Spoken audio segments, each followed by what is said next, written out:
एक बात कहता हूं कि मुझे अपनी ज़ात से कहीं ज़्यादा एतमाद है सारिम भाई पर, सारिम भाई के पूरे सिस्टम पर, सारिम भाई के ट्रस्ट पर। तो मेरी आप सबसे दस बस्ता दरख्वास्त है कि इस वक्त इन हालात में जहां हम कहते हैं कि हम पर बड़ा मुश्किल वक्त है, आप यकीन कीजिए इस मुश्किल वक्त में देने से अल्लाह के रस्ते में ये मुश्किल वक्त ज़्यादा आसान होगा और लोगों की मुश्किलात और ज़्यादा हैं जो कि रिसीविंग एंड पर हैं, जिनको ज़रूरत है। तो मेरी आपसे रिक्वेस्ट होगी हाथ बांध के कि प्लीज़ आप साथ दीजिए सारिम बनी ट्रस्ट का, बिकॉज हम ऐनी शाहिद हैं, हम गवाह हैं कि रोज़ाना की बुनियाद पर कितनी ज़िंदगियाँ बेहतर बनाने का सबब बनता है सारिम बनी ट्रस्ट। प्लीज इस कॉज में सारिम बनी ट्रस्ट का साथ दीजिए। बिस्मिल्लाहिर्रहमानिर्रहीम। अस्सलाम वालेकुम, मैं हुक्सनाज और आप देख रहे हैं मेरे यूट्यूब चैनल इनसाइट न्यूजीलैंड।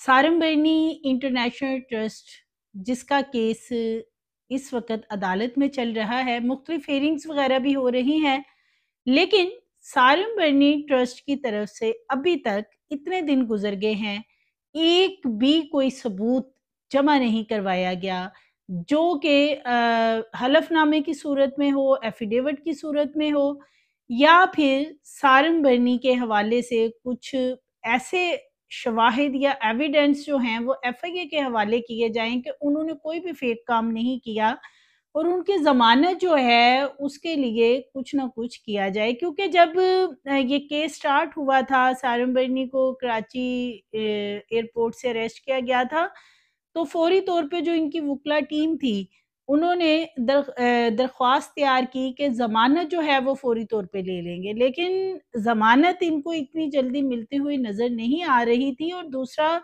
बहुत फुर्तियाँ शुरू में वुकला टीम ने दिखाई, लेकिन अब वो खामोश हैं और अभी तक जो है ज़मानत के हवाले से किसी भी अदालत से दोबारा रुजू नहीं किया गया। इकरारुल हसन और उनकी सरेआम की जो टीम है, साथ में उनके जो प्रोड्यूसर हैं सरेआम के कामरान, उनके खिलाफ अब सख्त कार्रवाई जो है वो की जाएगी। हतमी चालान अब जैसे ही 11 जुलाई को पेश किया जाएगा, तो उस वक़्त जो है ये सारी चीज़ें चालान का हिस्सा बनाकर रखी जाएँगी, क्योंकि इकरारुल हसन के हवाले से भी बहुत सारी चीज़ें सामने आ रही हैं। बिलख़ुसूस जो बच्चों के वालिदैन ने इनके हवाले से जो 164 के बयानात कलमबंद करवाए हैं अदालत के अंदर, वो इनके गले पड़ते हुए नज़र आते हैं और इतनी जल्दी इनकी भी इस केस में से खुलासी होते नज़र नहीं आती। दूसरी तरफ निदा यासिर जो कि अपने मॉर्निंग शो के अंदर सारिम बनी को बुलाती थी, फेक शादियाँ करवाती थी, बच्चे जो हैं उनकी फेक अडॉप्शन करवाई जाती थी। वो सारी चीज़ें जो हैं उनमें भी इकरारुल हसन का कहीं न कहीं नाम आ रहा है, उनके प्रोड्यूसर का नाम आ रहा है। तो ये सारी जो जितनी भी इस वक़्त इस हवाले से चीज़ें चल रही हैं इस केस से रिलेटेड, उनमें एक और चीज़ अब सामने आई है कि एक वीडियो सामने आ गई है जो कि सारंग बरनी अपने मुख्तलिफ मीडिया टॉक्स में कहते रहे कि बच्चे वगैरह जो हैं उनके दरवाजे पे कोई छोड़ जाता था बरनी ट्रस्ट के, तो हम वहाँ से बच्चे उठाते थे। लेकिन एक वीडियो सामने आई है कि जो बच्ची जो है बाकायदा इनके हवाले की गई है, जिनको इन्होंने क्लेम किया और उसके फेक एविडेंस वगैरह बनाकर, यानी एफिडेविट फेक बनाए और उस बच्ची को लावारिस शो किया, हालाँकि उसके माँ-बाप भी हैं और वो बच्ची जो है वो इनके हैंडओवर खुद आके की है। लेकिन इस हवाले से सारंग बरनी ने क्यों झूठ बोले हैं, ये तो अब वही बता सकते हैं कि आखिर क्या कहीं न कहीं तो कोई मामला खराब था जो कि झूठ पे झूठ बोला जा रहा था। मैं थोड़ी-सी वो वीडियो भी आपसे शेयर कर देती हूँ कि बेसिकली उस वीडियो में बात बच्ची के हवाले से क्या की जा रही है। तो आप सारी भाई के पास अभी जाके बोल दो तो वो कुछ नहीं बोलेगी, मैं सर में मखरूज हूँ, तो तुम्हें पता है वो कैसी औरत है, मुझे छोड़ेगी नहीं। मैंने तो उसने तो हमें 2 बच्चों की और डील करी थी, कह रही मैं तो किसी मदिया को भी नहीं जानती। अच्छा, अभी आपकी बात हो गई है जी, अभी ये बच्ची मुंतहा क्यों दे के जा रहे हो? क्यों दे के जाती हो? हाँ, वो बोल रही आप डीएनए का बोला है ना अपने भाईजा को, तो पूरी बात बताओ तभी ये सारी चीजें ऑन रिकॉर्ड हो गई। बच्ची आपके पास कैसे आई, क्यों आई? फेसबुक पे मैंने ऐड देखा था अडॉप्शन के लिए बेबी गर्ल अवेलेबल, तो मैंने उस पे कांटेक्ट करा तो मेरा राब्ता डॉक्टर मदिया से हुआ था। तो उन्होंने मुझे ये बच्ची का बताया, इसकी तस्वीरें वगैरह भेजी और फिर ये मुझे लेकर आई थी रेस्टोरेंट में, रईस रेस्टोरेंट में इसको लेकर आई थी। फिर ये देख के चली गई। उसके 3 से 4 दिन बाद इन्होंने फिर बहुत ज्यादा मैसेज कॉल एफआईआर वगैरह की धमकी देने लगी कि इसके हमें बदले जो है 6 लाख रुपए दो, कम से कम वालिदैन को इसके देने। उसके बाद हमने फिर दोबारा बच्ची दे दी। फिर हमने सरेआम की टीम से राब्ता करा। जब हमने दोबारा बच्ची दी तो इन्होंने दोबारा से फेसबुक पे ऐड लगा दिया इसका कि बेबी अडॉप्शन के लिए वही है। उसके बाद हमने सरेआम की टीम से राब्ता करा तो उनके साथ फिर हम दोबारा 2 से 2.5 से हमारा पहले राब्ता हुआ था। उन्होंने हमें फिर कैमरे वगैरह दिए, हम वहाँ गए, सारी रिकॉर्डिंग करके लाए, बात की। उसके बाद कामरान भाई जो सरेआम के प्रोड्यूसर है वो हमारे साथ गए थे, हमारे फैमिली बन के। उन्होंने इनको 2 बच्चों की और डील करी। एक लड़का था जिसमें 14 लाख रुपए का और एक लड़की थी 8 लाख रुपए की। 1 महीने बाद उसकी डिलीवरी का बोला था। उसके इन्होंने 20,000 रुपए कामरान भाई से एडवांस दिया। फिर जब हम वापस आए तो पता नहीं क्या उनको वीडियो का लीक हो गया है क्या, तो उन्होंने फिर हमें धमकियां देना शुरू कर दी कि आप बच्ची को बचा के जाओ वरना अभी आप पानी नहीं करा। तो फिर डॉक्टर मदिया से तो कॉन्टेक्ट ही खत्म हो गया। उन्होंने नंबर भी बंद कर दिया, नंबर उनका किसी के इस्तेमाल में नहीं है, क्लिनिक भी बंद कर दिया और व्हाट्सएप भी बंद कर दिया। फाइजर जिनके घर से हम बच्ची लाए थे वो हमें धमकियां देने लगी कि आप लोग बच्ची को जाओ वरना मैं एफआईआर कटवाऊंगी। हमारे घर में मोहल्ले में जाके बहुत शोर करा, रिश्तेदारों में गई है, काफी शोर शराबा करा। तब हमने सारी बेटी के ऑफिस से राब्ता करा, सारिम भाई के ऑफिस में आए, हमने बच्ची को यहाँ पर लेकर आए थे कामरान भाई के थ्रू। फिर हम बच्ची वापस ले गए थे अपने घर। फिर दोबारा भी फाइल सारिम भाई के ऑफिस आई है तो हम लोग यहाँ पर आए। अब बच्ची हम अपने उसमें यहाँ पर दे रहे हैं।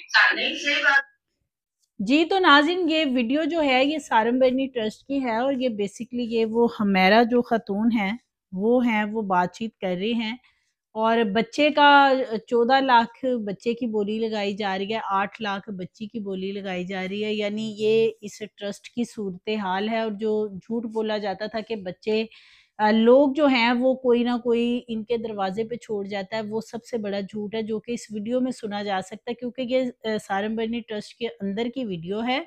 और जो इसकी इंचार्ज हैं जो कि मफरूर हैं डे 1 से और जिनको एफआईए ढूंढ रही है, ये बेसिकली वो सारी बातचीत उनके हुमैरा वगैरह के साथ कर रहे हैं। और इसमें आप सुन सकते हैं कि इकरारुल हसन सरेआम टीम के जो प्रोड्यूसर है कामरान, उनका भी वाज़िह तौर पे बताया जा रहा है कि वो भी इस मामले में उस वक़्त उनके साथ थे। लेकिन जब इन्होंने बाद में बच्ची के यानी वो ख़तून ये बता रही है कि बच्ची हम खुद आपके हवाले करने आए हैं, लेकिन इस बच्ची के बारे में इन्होंने कहा है कि जी वो दरवाज़े पे कोई छोड़ गया था, हमें तो इसका पता नहीं है। और बच्ची वो खुद हैंडओवर और साथ में वो हुमैरा ये भी कह रही है कि आप बच्ची का डीएनए करवा लें, जिसकी बच्ची है उसको दे दी जाए। तो इतना अरसा वो बच्ची यहाँ रही है, ना इन्होंने उसका डीएनए करवाया, बल्कि बच्ची की अडॉप्शन के लिए मज़ीद ऐड दे रहे थे कि किसी और ने खरीदनी है तो खरीद ले। आप अंदाज़ा करें कि सारम बर्नी ट्रस्ट जो है, ये अंदर खाते ऐसे क्या मामलात कर रहा था, इसीलिए अब ये खामोश है। कोई भी एविडेंस इन्होंने अभी तक अदालत के अंदर जमा नहीं करवाया, इनके पास कोई हलफनामा नहीं, एफिडेविट नहीं है। चीज़ें जो हैं ये अदालत के अंदर रखेंगे तो इनकी जान अगर खुलासी उस सूरत में होगी, ज़मानत तब होगी जब ये एविडेंस रखेंगे। और एविडेंस के बारे में अब पता चल रहा है कि एविडेंस इनके पास नहीं है। सो इस वक़्त जो निदा यासिर हैं जो कि अपने गुड मॉर्निंग पाकिस्तान के नाम से शो करती हैं और उसमें इनको बहुत ज़्यादा बुलाती थी, ये आए रोज़ आए रहते थे, वो इनके लिए इमदाद भी माँगती थी और इंटरनेशनल लेवल तक फंडिंग होती थी, फिर उसमें उनका कमीशन भी होता था। अब ये भी चीज़ें सामने आ रही हैं। इन सारी चीज़ों को इन्वेस्टिगेट किया जा रहा है। हतमी चालान जो है वो बहुत जल्द आ रहा है इंशाल्लाह, वो भी मैं फिर आपसे कंप्लीट शेयर करूँगी कि ये जो सारी चीज़ें हैं, जो भी इसमें मुलव्विस है उनके खिलाफ अब क्या कार्रवाई होगी, क्योंकि जो इसकी एफआईआर है वो तो 4 लोगों के नाम दर्ज की गई है। एक सारिम बर्नी और 3 इनके ट्रस्ट के मेन लोग हैं, इंचार्ज जो कि मफरूर है और डे 1 से उनका कुछ पता ही नहीं। बाकी रहेगी बात इनकी वुकला टीम की, तो वुकला टीम इनकी पहले बहुत फुर्तियाँ दिखा रही थी, हम ज़मानत लेंगे, हम एक रात भी इनको जेल में नहीं रहने देंगे। और उन्होंने शायद बहुत जल्दबाज़ी से काम लिया, उनकी तैयारी भी नहीं थी, उन्होंने ज़मानत वहाँ पे दायर कर दी। जब उनको पता चला कि ये काम ज़मानत वाला नहीं होना तो अब ख़ामोश हैं, अभी तक जो है कोई ज़मानत वाला मामला नहीं किया जा रहा। उसके पीछे भी यही पता चल रहा है, ज़राए का कहना है कि डिले इसलिए किया जा रहा है कि ज़मानत थोड़े डिले अरसे बाद जो है वो दायर की जाए ताकि ज़मानत मिल सके। अब ये ज़मानत मिलती है या नहीं मिलती ये तो वक्त ही बताएगा, चालान जमा होगा। इसका जो अबूरी चालान है वो जमा करवाया गया था और उसमें 164 के बयानात जो हैं वो भी कलमबंद करवाए गए थे और जो गवाहान हैं वो भी मौजूद हैं। इसके साथ-साथ शवाहिद भी मौजूद हैं, सबूत उनके पास हैं। बयान भी उन्होंने ले लिए, गवाह जो हैं वो हर हेयरिंग के ऊपर मौजूद होते हैं। सो सारम बरनी के खिलाफ घेरा काफ़ी तंग नज़र आ रहा है। और जो उनके भाई इंसार बरनी ने कुछ साल पहले बातें की थी सारम बरनी के बारे में, तो अब ये जो वीडियोस भी सामने आ रही हैं, जो चीज़ें भी सामने आ रही हैं, उससे तो यही लगता है कि उनके भाई जो हैं वो ठीक कहते थे, लेकिन उस वक़्त पाकिस्तानी जो हुकाम है उन्होंने कोई इन्वेस्टिगेशन नहीं की और इस मामले को इसी तरीके से दबा दिया गया। ये तो अब इसमें अमेरिकन कॉन्सुलेट ने इंटरप्शन की है, उन्होंने इस तरफ तवज्जो दिलवाई है कि यहाँ पे इंसानी स्मगलिंग के हवाले से काम हो रहा है और बच्चों के जो दस्तावेज़ात हैं, जो कि उनके कवायफ हैं, वो फेक बने हुए हैं। तो सो उस वजह से फिर ये एफआईए ने सारा मामला किया है। और अब जो हतमी चालान है, जैसे कि 11 जुलाई को पेश किया जाना है, तो निदा यासिर जो है उसकी भी तहकीकात की जा रही हैं। इसके साथ-साथ सैयद इकरारुल हसन और उनकी जो टीम है वो भी इसमें फंसी हुई नज़र आ रही है, क्योंकि उनके खिलाफ भी 164 के बयान जो हैं वो दिए गए हैं। निदा यासिर जो हैं उन्होंने फेक शादियाँ करवाई और फेक अडॉप्शन करवाई अपने शोज़ के अंदर, उसके भी जो हैं वो गवाह मौजूद हैं एफआईए के पास। इसके साथ-साथ इनकी ज़मानत की जो दरख्वास्त है वो अभी इन्होंने मूव इसीलिए नहीं की, और इनके जो 3 मेन लोग हैं जो इंचार्ज थे, जो हर तरह के करता-धरता थे इस बरनी ट्रस्ट के, वो चारों के ये तीनों के तीन जो हैं ये मफरूर हैं और सिर्फ एक इसमें अरेस्ट है और वो है सारम बरनी। यानी 4 इसमें टोटल मुल्ज़मान थे और जिसमें से 3 मफरूर हैं डे 1 से। और वो सबसे ज़्यादा मशकूक बात इसलिए बना रहे हैं कि अगर कोई इस मामले में खराबी नहीं थी तो फिर वो मफ़रूर क्यों हैं, वो छुपे क्यों हुए हैं, रिपोश हो चुके हैं, उनका कुछ पता नहीं। हालाँकि छापे भी मारे जा रहे हैं, लेकिन अभी तक जो है किसी की गिरफ्तारी अमल में नहीं ला सकी। इसके साथ-साथ बच्चियों के जो वालिदैन हैं, अब चूँकि वो सामने आ चुके हैं और 164 के बयानात भी दे रहे हैं, तो ये जो केस है, ये सारम बरनी के खिलाफ काफ़ी बड़ा केस बनने वाला है। और अगर ये केस बड़ा बन जाता है चालान के बाद, तो ये जो इंसानी स्मगलिंग वाला मामला है और फिर जो पाकिस्तानी एनजीओज़ जो इस तरह काम कर रही हैं, तो इंटरनेशनल लेवल के ऊपर एक तो जग-हंसाई तो होगी जो होनी है, लेकिन फिर कोई इन एनजीओज़ के साथ इस तरीके से काम नहीं करेगा। उससे बहुत ज़्यादा पाकिस्तान की जो है वो नदामत होगी इस मामले में कि ये सारी चीज़ें प्रूफ़ के साथ साबित भी होती हैं और सारम बरनी को फिर इसकी अगर सज़ा भी होती है। तो लेकिन इस वक़्त लोग मौजूद हैं और अमेरिकन कॉन्सुलेट भी काफ़ी ज़्यादा शवाहद दे चुकी है, इसलिए ये सारा मामला जो है ये सारम बरनी के गले पड़ता हुआ नज़र आ रहा है। लंबे जेल में रहेंगे और उनकी जल्दी ज़मानत जो है वो नामुमकिन सी नज़र आ रही है। और सारम बरनी जो बच्चियों की बैरून मुल्क स्मगलिंग वगैरह के मामलात करते थे, उस हवाले से भी 16 से ज़ायद 164 के बयानात जो हैं एफआईए के पास इस वक़्त मौजूद हैं, जो कि लोगों ने जो गवाहान हैं उन्होंने रिकॉर्ड करवाए हैं और उनको चालान का हिस्सा बनाया जाएगा।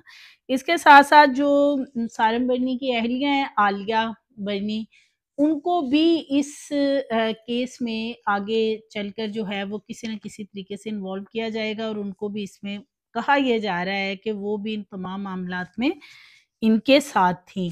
तो ये सारा मामला है, ये जितना भी मैंने आपके सामने रखा है सारम बरनी ट्रस्ट के हवाले से, तो अभी इसका चालान जमा होना है। इंशाल्लाह फर्दर इसकी अपडेट्स आएँगी, वो आपसे शेयर करूँगी। मज़ीद वीडियोज़ के लिए चैनल को सब्सक्राइब करिए, लाइक करिए, बेल आइकन को प्रेस करिए ताकि आने वाली वीडियोज़ आपको मिलती रहें।